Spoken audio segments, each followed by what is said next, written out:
ធ្វើការរោងចក្រធ្វើការងារក្រុមហ៊ុនឯកជន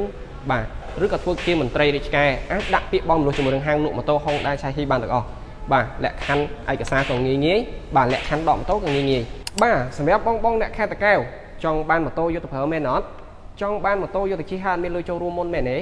ឬក៏បងចង់បានម៉ូតូយុទ្ធជិះមួយខែឲ្យចំបងលុយជាក្រោយមែនអត់បាទមិនថាបងជាអ្នករកស៊ីតូចរកស៊ីធំឬក៏បងធ្វើការតូចធ្វើការធំទេធ្វើការរោងចក្រធ្វើការងារក្រុមហ៊ុនឯកជនបាទឬក៏ធ្វើជាមន្ត្រីរាជការអាចដាក់ពាក្យបងមនុស្សជាមួយនឹងហាងលក់ម៉ូតូ Honda Chassis បានទាំងអស់បាទលក្ខខណ្ឌឯកសារក៏ងាយបាទលក្ខខណ្ឌដកម៉ូតូក៏ងាយមិនថាបងចង់បានអាសង់ Scoopy Honda Beat ឬក៏ Honda PCX ទេឬក៏ Honda ផ្សេងបងអាចចំណាយតែ$2ដកយកទៅប្រើបានគ្រប់ប្រភេទតែម្ដង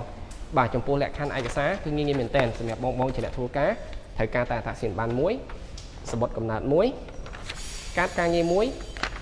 និងចុងស្លឹកបើកលុយមួយបាទដល់ឡែកសម្រាប់បងជាអ្នករកស៊ីត្រូវការតែអត្តសញ្ញាណប័ណ្ណមួយនិងសម្បត្តិកំណើតមួយទេបាទ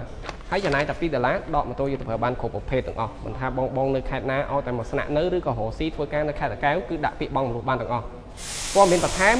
បងអាចឆាតចូល page Honda Chassis ជាភាសាអង់គ្លេស